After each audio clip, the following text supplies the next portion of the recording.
देखता है तो वहाँ एक कांच की बोतल, भोला ने बोतल उठाई और तभी अचानक उस बोतल से एक जिन हंसते हुए बाहर आया।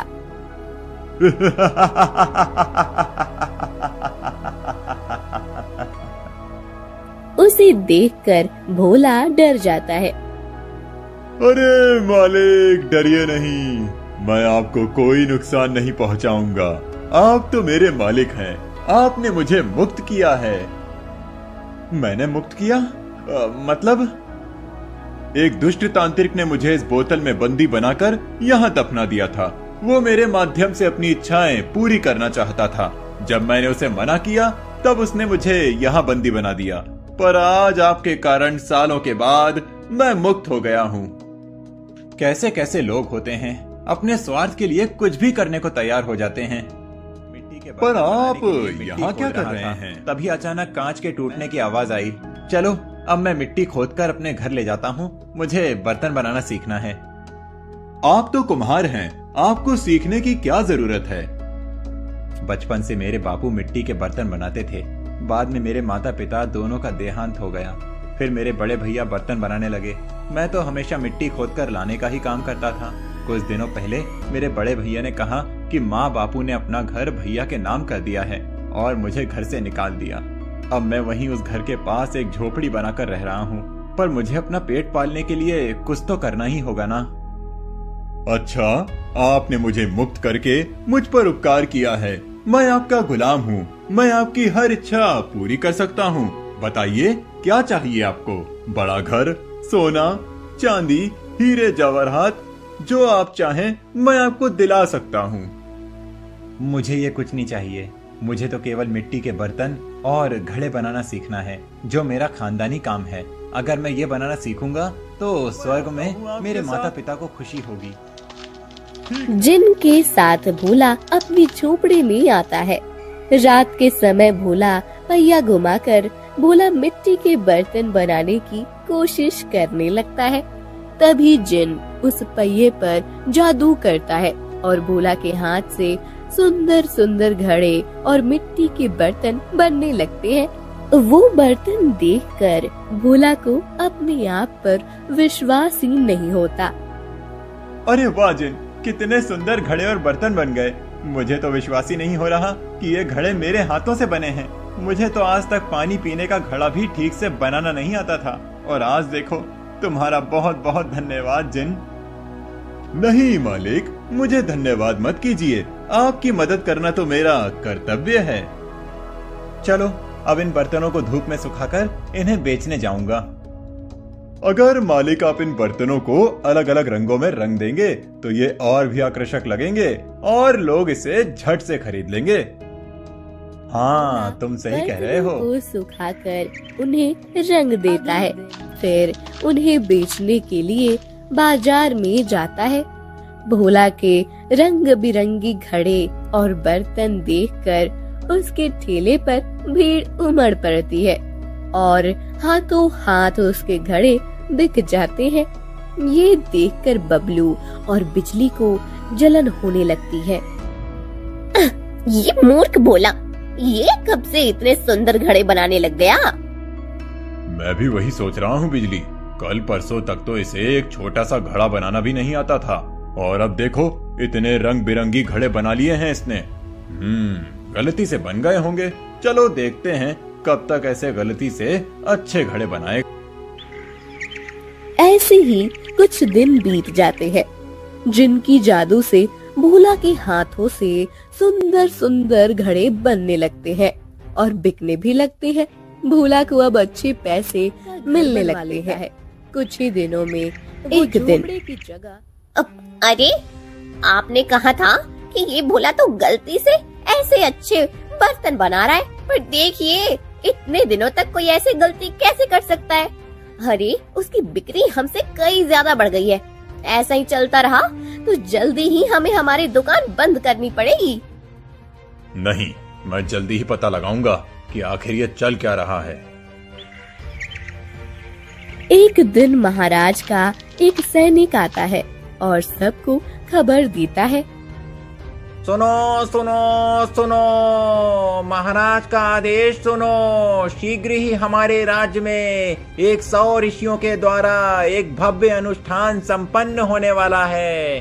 उन सब ऋषियों के लिए कई प्रकार के महाराज ने कहा है कि हमारे राज्य के सभी कुम्हार अपने बर्तन लेकर राजमहल पहुँचें। महाराज को जिस कुम्हार के बर्तन पसंद आएंगे उनसे ही ऋषियों के लिए बर्तन बनवाए जाएंगे। ये सुनकर सभी कुम्हार खुश हो जाते हैं। बिजली चलो काम पर लगते हैं। इतने सारे घड़े बनाने का काम हमें ही मिलना चाहिए। हाँ हाँ, पर अगर आपका वो भाई बीच में तंग न उड़ाए तो? उसने हमसे अच्छे बर्तन महाराज को दिखा दिए तो क्या करेंगे? उसके बारे में तो मैं आज रात को ही पता करता हूँ। रात हो जाती है और बबलू चुपकर भोला के घर के आंगन में झांक कर देखने लगता है। उसे पता चलता है कि जिन की जादू से भोला इतने अच्छे घड़े और बर्तन बना रहा है। अच्छा, तो ये राज है तुम्हारे इन सुंदर घड़ों का। भोला, तुम इसे मेरे साथ भेज दो। नहीं भैया, मैं इसे आपके साथ नहीं भेज सकता। अगर तुमने इसे मुझे नहीं दिया तो मैं महाराज से तुम्हारी शिकायत करूंगा कि तुमने एक जिन को कई महीनों से बंदी बनाकर रखा है। रह रहा है। नहीं भैया, वो सब मैं नहीं जानता। मैं तो जा रहा हूँ महाराज के पास। बबलू की इस बात से घबराकर भोला जिन को बबलू के साथ जाने को कहता है। जिन बबलू के साथ आता है और उसके बर्तन बनाने के लिए जादू करता है। बबलू के बर्तन भी भोला के जैसे ही सुंदर बनते हैं। अरे वाह, ये घड़ी और बर्तन तो उस भोला से भी सुंदर बने हैं और कितने अलग अलग आकार के भी हैं। अब महाराज को ये जरूर पसंद आएगा। हाँ बिजली, बस अब कल महल जाने की देरी है। बबलू खुश होकर अगले दिन महाराज के पास अपने बर्तन लेकर जाता है। महाराज सभी कुम्हारों के बर्तन देखते हैं और बबलू के बर्तनों को पसंद करके उसे ही आगे का काम देते हैं। बबलू कुम्हार, ऋषियों के लिए जितने भी बर्तनों की आवश्यकता है वो सभी तुम्हें ही बनाने हैं। बबलू बहुत ज्यादा खुश होकर अपने घर आता है। उधर महल में एक दास बबलू के एक घड़े में पानी भर जाता है। ये देखकर महाराज बबलू को फिर से महल में बुलाते हैं। बबलू, ये क्या है? ये किस प्रकार का घड़ा बनाया है तुमने? इसमें पानी डालते ही तुरंत ये पिघल गया।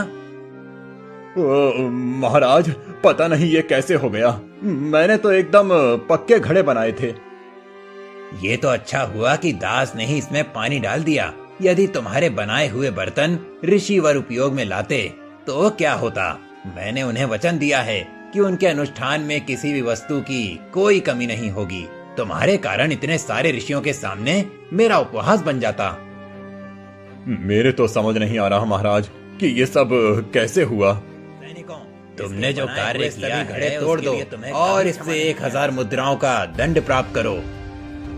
नहीं महाराज, मुझे इतना बड़ा दंड मत दीजिए। मैं आपको सत्य बताता हूँ, ये घड़े मैंने नहीं, एक जिन्ने बनाए हैं।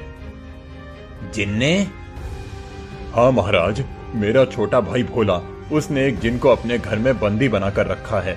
जिस भोला को पानी पीने का मटका तक बनाना नहीं आता था, वो उस जिन के जादू से सुंदर सुंदर घड़े और बर्तन बनाने लगा है। भोला ने उस जिन को अपना गुलाम बनाकर रखा है। उस भोला को हमारे सामने लाया जाए। सैनिक भोला को महल में ले आता है। भोला, क्या ये सच है कि तुमने एक जिन को अपना गुलाम बनाकर बंदी बनाकर रखा है? नहीं महाराज, वो जिन तो मुझे पहाड़ी पर मिला था। फिर भोला महाराज को जिन कैसे प्राप्त हुआ इसकी पूरी जानकारी देता है।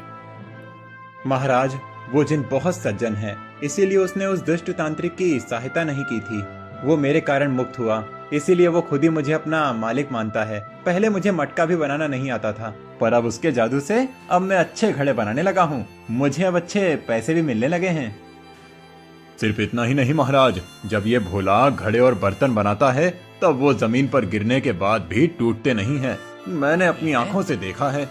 हाँ महाराज, जिनके जादू से यह संभव हुआ है, उसके जादू से बनाए हुए मिट्टी के बर्तन टूटते नहीं हैं। तो फिर उसने मेरे लिए बनाए हुए घड़े में पानी गिरने के बाद वो पिघल कैसे गया? तभी जिन वहाँ आता है। मैं बताता हूँ। भोला मालिक ने मुझे बिना कुछ जाने गलती से उस दुष्ट तांत्रिक की विद्या से मुक्त किया था, इसीलिए मैंने ही उन्हें अपना मालिक बना लिया। मैं उन्हें धन धान्य, सोना, हीरे, जवाहरात सब देना चाहता था, पर उन्होंने ये सब लेने से मना कर दिया और कहा कि उन्हें सिर्फ मिट्टी के बर्तन बनाने का हुनर चाहिए, जिसमें मैंने उनकी सहायता की। पर ये बबलू, ये दुष्ट है, इसने मालिक से झूठ बोलकर उनका घड़ा हड़प लिया। वो भोले हैं, इसीलिए उन्हें बबलू ने जो कुछ भी बताया उन्होंने उसे सच समझ लिया। मैंने क्या झूठ कहा? यही कि आप दोनों के माता पिता ने घर अकेले आपके नाम कर दिया है। आपको ये डर था कि महाराज मालिक के बर्तनों को पसंद कर ऋषियों के लिए बर्तन बनाने का कार्य उन्हें न सौंप दें, इसीलिए अपने स्वार्थ के लिए मालिक को धमकाकर आप मुझे अपने साथ ले गए। मैंने आपके लिए अपना जादू भी चलाया, परंतु आप जैसे दुर्जनों पर मेरा जादू कोई काम नहीं करता, इसीलिए आपका बनाया हुआ घड़ा भी पिघल गया। ठीक है। ऋषियों के लिए जितने भी घड़े और बर्तनों की आवश्यकता है वो सभी भोला कुम्हार ही बनाएगा। मंत्री जी, भोला को उचित धन दे दो। मंत्री जी भोला को बहुत सारा धन देते हैं। भोला जिनकी मदद से ऋषियों के लिए मिट्टी की बहुत सारे सुंदर से घड़े और बर्तन बनाता है। ऋषियों का अनुष्ठान पूर्ण हो जाता है। सभी ऋषि मुनि, महाराज और राज्यवासियों को आशीर्वाद देकर चले जाते हैं।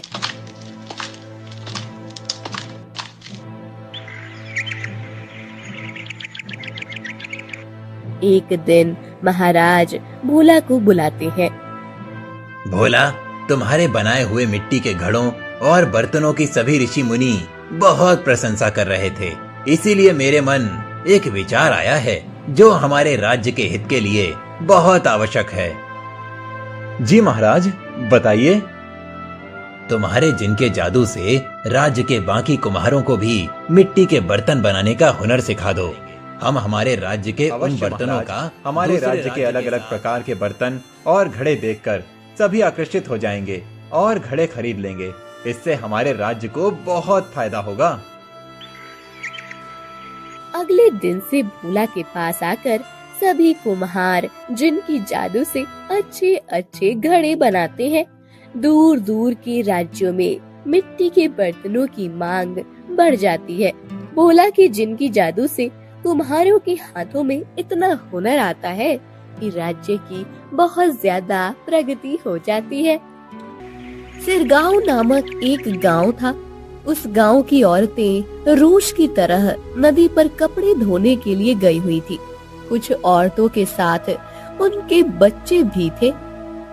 चलो बिंदिया, जल्दी जल्दी हाथ चलाओ, देर हो गई तो सूर्य सर पर आ जाएगा और धूप बढ़ जाएगी। हाँ हाँ चलो, मेरा बस हो ही गया है।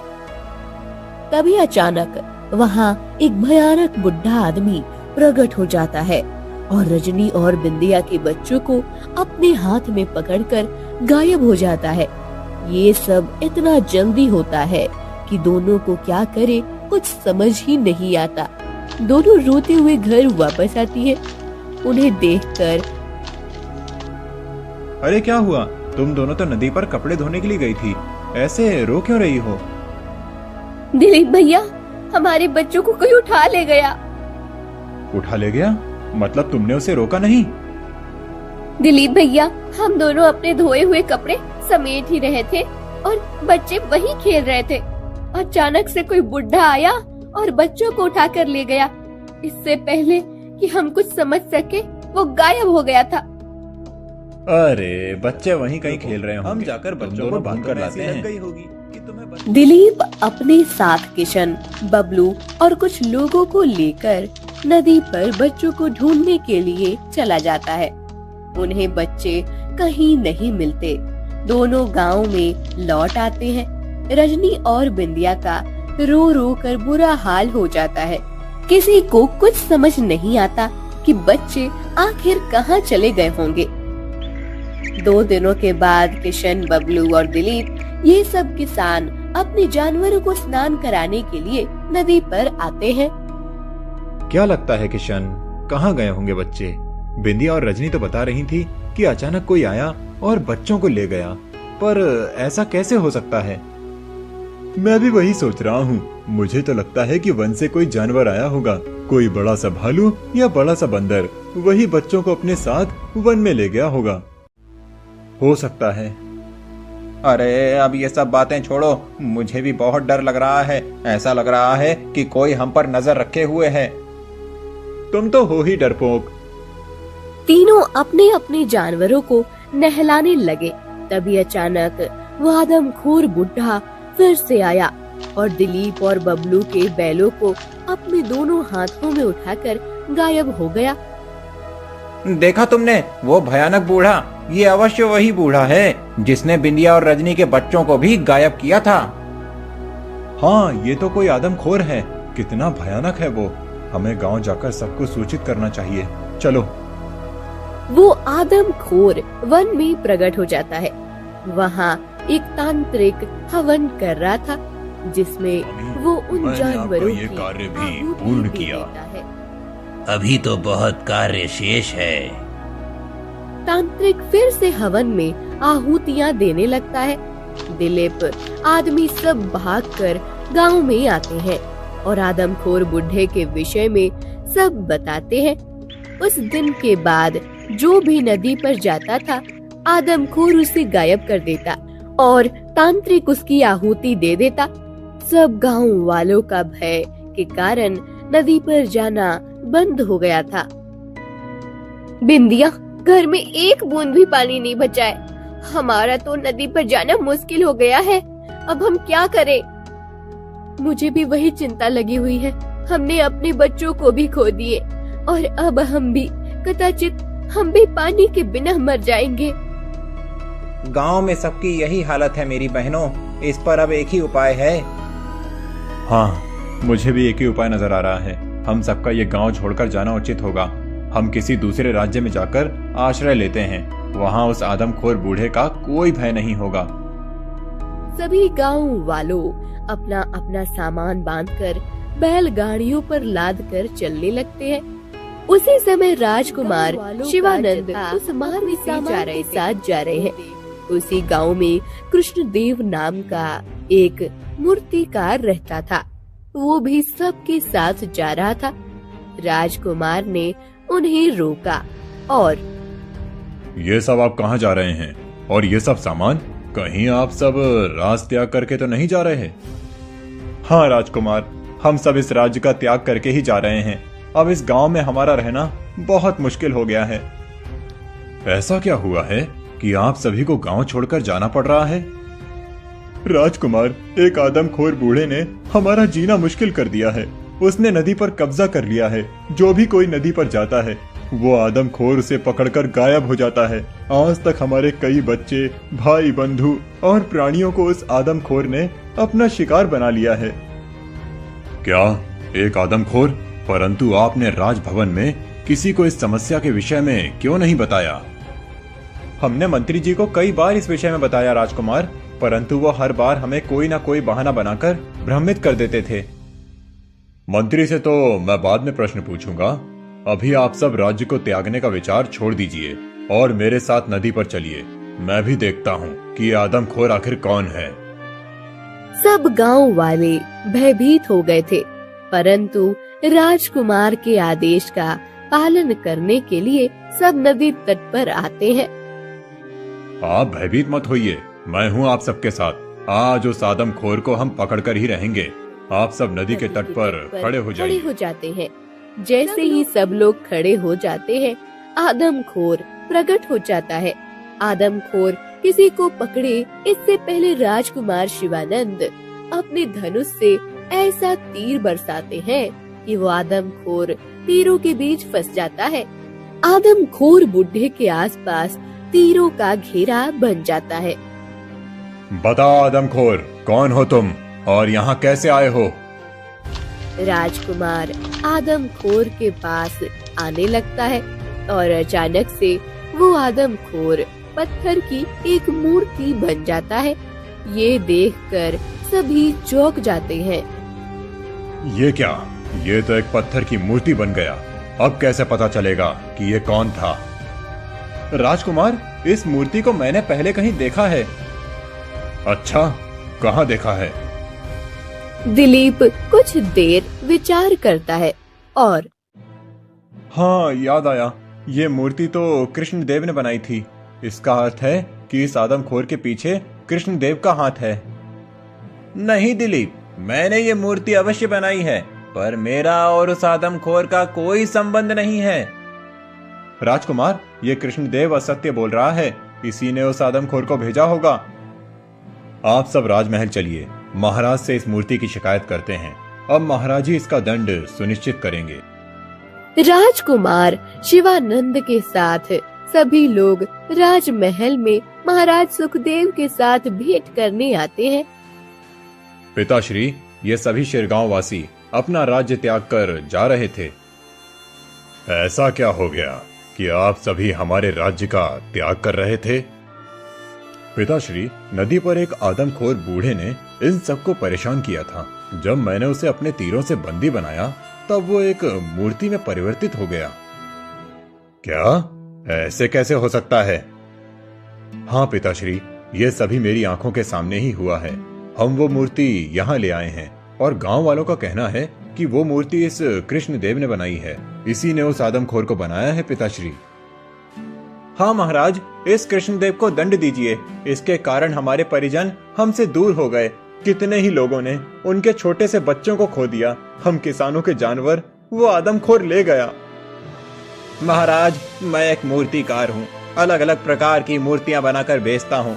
ये मूर्ति भी मैंने ही बनाई है, ये सत्य है। परंतु कुछ दिनों पहले ये मूर्ति चोरी हो गई थी। मैं सत्य कह रहा हूँ महाराज। कई दिनों से मुझे इस मूर्ति के लिए कोई ग्राहक नहीं मिल रहा था। इसीलिए मैंने इसे घर के बाहर आंगन में रखा था। मैंने विचार किया कि कदाचित एक बूढ़े व्यक्ति की मूर्ति में किसी को रुचि नहीं होगी, इसीलिए कोई इसे खरीद नहीं रहा है। अगले दिन जब मैंने देखा तब वो मूर्ति आंगन में नहीं थी। तुम्हारे पास क्या प्रमाण है कि तुम सत्य कह रहे हो? मेरे पास कोई प्रमाण तो नहीं है महाराज, परंतु मैं सत्य बोल रहा हूँ। मंत्री जी, इन गांव वालों ने आपको इनकी समस्या के विषय में बताया था, परंतु आपने इसकी जानकारी मुझे देना उचित नहीं समझा। ऐसा क्यों? कहीं इस आदमखोर और आपके बीच कोई संबंध तो नहीं? महाराज की ये बात सुनकर मंत्री घबरा जाता है और कहता है कि उसने कुछ नहीं किया है।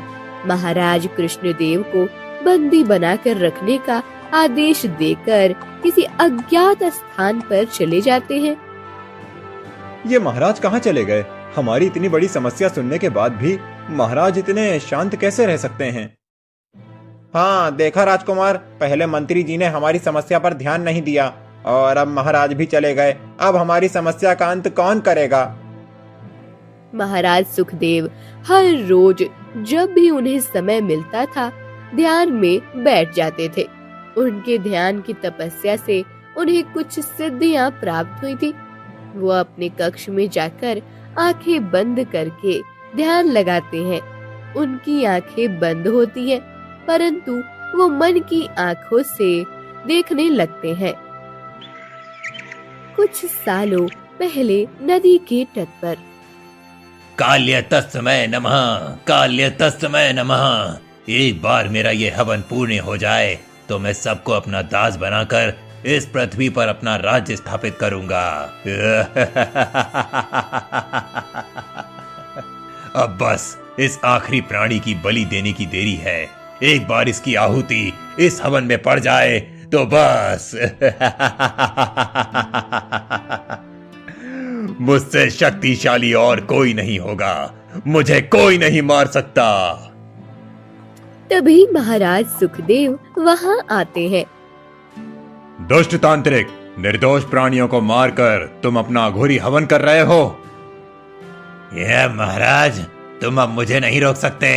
बस इस आखिरी आहुति की देरी है, मैं तुमसे ज्यादा शक्तिशाली बन जाऊंगा। तुम जैसे दुष्ट को मैं ऐसा नहीं करने दूंगा। तुम दंड के पात्र हो, शक्ति के नहीं। इस संसार के स्वामी बनने का तुम्हारा स्वप्न सदा के लिए स्वप्न ही रहेगा। महाराज सुखदेव अपनी तलवार निकालते हैं और तांत्रिक के गर्दन पर रखते हैं। यदि तुम जीवित रहना चाहते हो तो इस राज्य को त्याग कर चले जाओ तांत्रिक। मैं तुम्हें ये अंतिम अवसर दे रहा हूँ, अन्यथा अपने प्राण त्यागने को सज्ज हो जाओ। महाराज का क्रोध देखकर तांत्रिक वहां से भाग जाता है।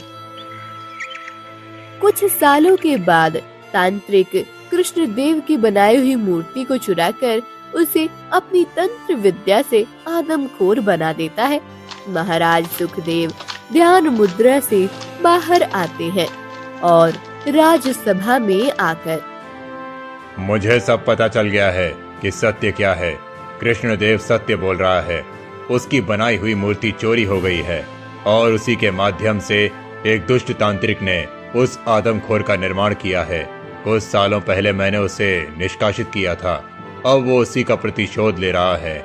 उसने अपना घोरी हवन पूर्ण करने के लिए उन सब की बलि दे दी है। पिताश्री, उस दुष्ट को अब दंड देने का समय आ गया है। हाँ पुत्र, उस समय मैंने केवल उसे राज्य से निष्कासित किया था, परंतु अब उसे मृत्यु दंड देना अनिवार्य हो गया है। महाराज सुखदेव अपने पुत्र और प्रजा के साथ जहाँ पर तांत्रिक हवन कर रहा था उस स्थान पर आते हैं। आओ आओ महाराज, देखिए मेरा हवन पूर्ण हो गया। अब कुछ समय में मैं इतना शक्तिशाली बन जाऊंगा कि आप मुझे परास्त नहीं कर पाएंगे। ऐसा कभी नहीं होगा तांत्रिक। मूर्खों की तरह स्वप्न मत देखो। तुमने कई निर्दोष मनुष्यों और प्राणियों की हत्या की है। उसके दंड से तुम्हें ईश्वर भी नहीं बचा सकते। मुझे किसी का भय नहीं है महाराज, मैं सर्वशक्तिशाली हूँ।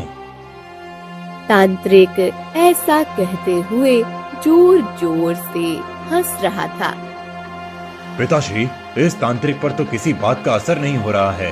अब हम क्या करेंगे? पुत्र, ये अपने अहंकार में अंधा हो गया है। इसे लगता है कि इसे कोई भी परास्त नहीं कर सकता, परंतु इसे ये नहीं पता कि अब इसके अंत का समय आ गया है। महाराज सुखदेव अपने धनुष से एक दिव्य तीर चलाते हैं और तांत्रिक पर छोड़ देते हैं। तांत्रिक जमीन पर गिर जाता है, परंतु मरते समय वो अपने खून का टीका हवन में डालता है। हवन भड़क जाता है और पूरा वन जलने लगता है। भागो भागो, वन जल रहा है। जल्दी अब वन के बाहर चलो, नहीं तो हम सब भी जल जाएंगे। रुको, मत भागो, किसी को कुछ नहीं होगा। सभी इधर उधर भागने लगते हैं। पूरे वन में अफरा तफरी मच जाती है। महाराज सुखदेव ये सब देखकर फिर से अपना धनुष निकालते हैं और वरुणास्त्र का उपयोग करके तीर चलाते हैं। वन में जोरदार बारिश होने लगती है और वन की आग बुझ जाती है। तांत्रिक की भी मृत्यु हो जाती है। महाराज, मुझे क्षमा कर दीजिए। मैंने उस आदमखोर को निर्माण नहीं किया था, परंतु मैं उसका निमित्त तो बन चुका हूँ। आप मुझे जो भी दंड देंगे वो मुझे मान्य है। नहीं मूर्तिकार, तुम्हारे पास अद्भुत कला है, तुम दोषी नहीं हो। हाँ, तुम्हें अपनी मूर्तियों का ध्यान रखना चाहिए, ये सत्य है। महाराज, मेरा तो आपसे अनुरोध है कि आप उस मूर्ति को नष्ट कर दीजिए। जिस मूर्ति के कारण उस आदमखोर का जन्म हुआ था, उसका नष्ट हो जाना ही उचित होगा। कृष्णदेव सत्य कह रहा है महाराज, हमारे मन में सदा ही उस मूर्ति का भय बना रहेगा।